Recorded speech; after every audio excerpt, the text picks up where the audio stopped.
नमस्कार साथियों, आप सबका पुनः स्वागत है श्रद्धा एस्ट्रो ज्योतिष में। आज हम लोग कवर करने वाले हैं मिथुन लग्न की कुंडली में यदि केतु सप्तम भाव में बैठे हैं तो क्या फल है। हम ये भी कह सकते हैं मिथुन लग्न की कुंडली में धनु राशि का केतु किस प्रकार का फल देता है। तो आइए शुरुआत करते हैं आज की क्लास का। लग्न से गिनते अगर एंटी क्लॉकवाइज घड़ी की विपरीत दिशा में तो ये आता है सातवां भाव, सप्तम भाव। सप्तम भाव बात करता है हमारे प्रेम संबंधों की, पति पत्नी के बीच में प्रेम संबंध और इंटरनल सेक्सुअल ऑर्गन सप्तम भाव से देखे जाते हैं। सातवां भाव क्योंकि पंचम भाव से तृतीय है तो ये दूसरी संतान को भी देखने के लिए होता है। और सातवें भाव से बिजनेस पार्टनरशिप, कोई भी प्रकार की पार्टनरशिप देखी जाती है। इससे विदेश यात्रा का भी अंदाज़ा लगाया जाता है। सातवां भाव बहुत मजबूत स्थिति में है और चर राशि है तो कहीं ना कहीं ये विदेश यात्राएं भी करवाता है। फिलहाल यहाँ पड़ रही है धनु राशि और धनु राशि में केतु अच्छा माना जाता है। ध्यान रखिए, धनु राशि अग्नि तत्व राशि है और क्षत्रिय गुण इसका होता है। केतु यहाँ बैठकर इस राशि के बल को बढ़ाने का काम करता है। क्लियर हो गया। आदमी अपने पार्टनर के प्रति यानी कभी भी ये दिखावा वाली बात जो है वो केतु के पास नहीं है। क्लियर हो गया। अब कई एस्ट्रोलॉजर ये भी कहते हैं कि देखिए राहु यहाँ बैठा है तो दृष्टि डालेगा तो खराब कर देगा। इसीलिए बार बार कहा जा रहा है कि राहु और केतु की आमने सामने की दृष्टि को गिनना नहीं है। आमने सामने की दृष्टि, इसीलिए ग्रंथों में लिखा है राहु और केतु नेत्रहीन है। कौन सी दृष्टि के लिए? सातवीं दृष्टि के लिए। क्योंकि अगर केतु यहां अच्छा है, राहु की दृष्टि खराब हो जाएगी तो फल नेट जीरो हो जाएगा फिर। इसीलिए पंचम दृष्टि और नवम दृष्टि को छोड़ दें तो सप्तम दृष्टि को काउंट नहीं करना है। केतु जब यहां अच्छा होता है तो ये व्यक्ति इस भाव को लेकर ज़्यादा दिखावा ना करने वाला, उदासीन रहने वाला, अपने पार्टनर से प्रेम तो करता है निश्चित रूप से, लेकिन ये व्यक्ति कभी भी, क्योंकि ये मैंने बताया ना तपस्या शरीर कहाँ से आएगी, सातवें और आठवें भाव की शुद्धता शुचिता अगर जीवन में आ जाती है तो आदमी को फिर और अलग से कोई व्रत करने की आवश्यकता ही नहीं है। बृहस्पति की राशि है, बृहस्पति भी अगर मजबूत अवस्था में और केतु यहां बैठे हुए हैं तो निश्चित रूप से आदमी इन विषयों को अपने पार्टनर को भी एग्री करा कर रखता है कि हाँ, कि जीवन में उपभोग, लैंगिक उपभोग की एक सीमा है, उसके बाद हम वानप्रस्थ में प्रवेश करेंगे। तो उसका पार्टनर भी इस चीज को एग्री करता है। बड़ी मतलब आज की दृष्टि से देखा जाए तो अजीब बात है। आधुनिक दृष्टि में ये कोई भी शायद बिरला ही लोग होंगे जो इस प्रकार की विचारधारा को पसंद कर कि नहीं सर, हम तो अंत समय तक, मतलब अगर धरती में 100 साल रहना है तो 100 साल तक पति पत्नी का लैंगिक सुख भोगेंगे, ऐसी विचार रहते हैं। लेकिन ये कहता है कि साथ तो रहेंगे लेकिन उसमें भी एक पवित्रता रखेंगे, उसमें भी एक व्रत रखेंगे। ये एक कमाल की टेंडेंसी है जो उसको दूसरों से अलग कर रही है। क्लियर। तो ये ध्यान रखिएगा, राहु का यहां दोष माना जा रहा है। केतु अगर अच्छे भाव में है तो दोष नहीं माना जाएगा, बुरे भाव में है तो फिर ये उसकी सहमति के बिना त्याग का बात करता कि अपने पति को त्याग दिया उसने। क्योंकि केतु प्राय जंग तो करेगा नहीं। केतु का नजरिया जब तक मंगल शनि के प्रभाव में नहीं आ रहा है नेगेटिवली, तब तक वो जंग नहीं करेगा। और जंग भी कैसी करेगा? उस जंग को प्रोसीड करवाने वाला कोई और है, वो खुद नहीं कभी भी ऐसा बुद्धि लगाता केतु। तो ध्यान रखिएगा, यहां पर जंग के माहौल बिल्कुल भी नहीं है। क्लियर। तो ये एक अच्छी बात दिखाई दे रही है। राहु का यहां बैठना आपको जबरदस्त प्लानर बनाता है। आप षड्यंत्र चाहे बनाना हो चाहे उस षड्यंत्र से बचना हो, दोनों में ही पारंगत हैं। और केतु की सिटिंग ने यहां कमाल कर दिया है।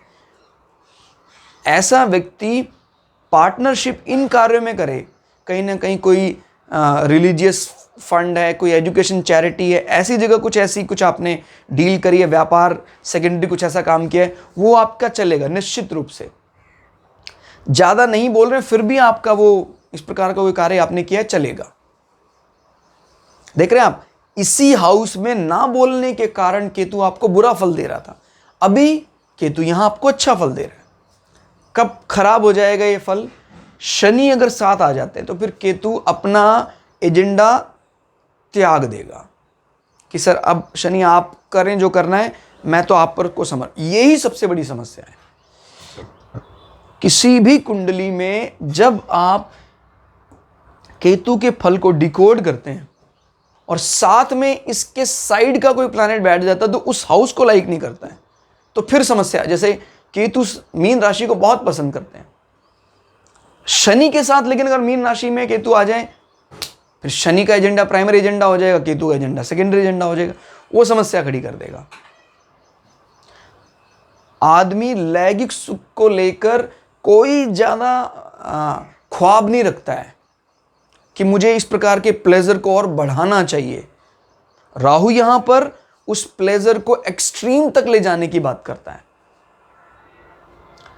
अब यहां पर दृष्टि की बात करते हैं, 1 2 3 4 5, पांचवी दृष्टि से केतु आय स्थान में देख रहे हैं।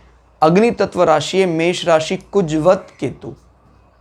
मंगल अच्छी स्थिति में है तो केतु निश्चित रूप से इस, अगर खराब स्थिति में भी है तभी भी केतु की अकेली दृष्टि की बात कर रहा हूं, अच्छी ही मानी जाएगी। लेकिन घर का रिजल्ट किसके पास है? घर का रिजल्ट घर के मालिक यानी मंगल के पास। बड़े भाई बड़ी बहनों से कम बात करते हैं लेकिन एग्री करते हैं, साथ मिलकर चलते हैं, ज्यादा वार्तालाप नहीं कर। केतु तो आपको पता है ना, एक्सपोजर से, दिखावे से, इन सब चीजों से परे चलता है।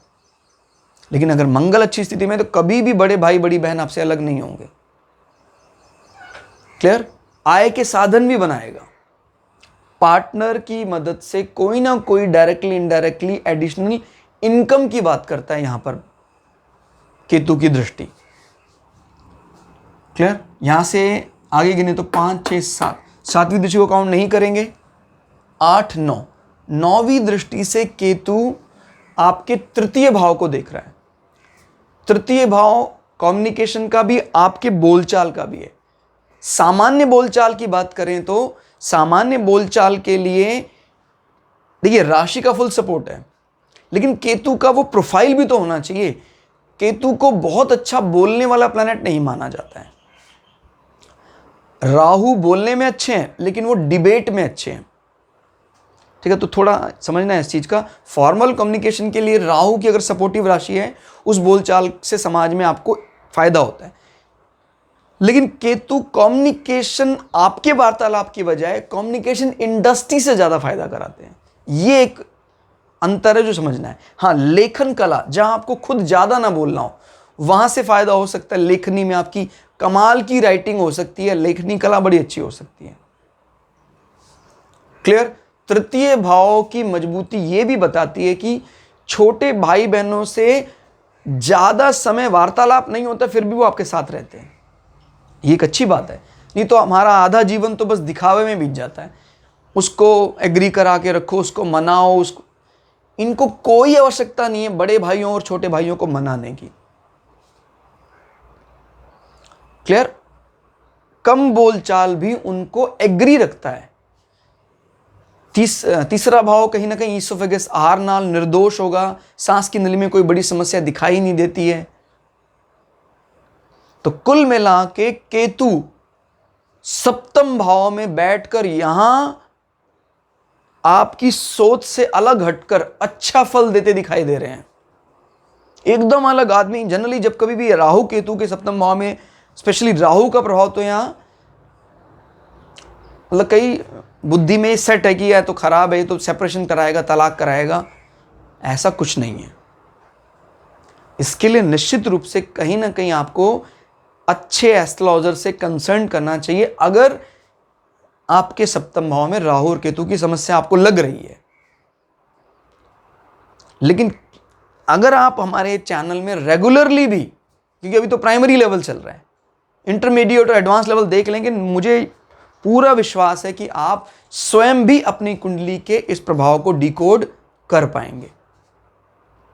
आज के लिए इतना ही, मिलते हैं अगली क्लास में। तब तक के लिए जय श्री भृगु पराशरा, जय श्री शुक्राचार्य, नमस्कार।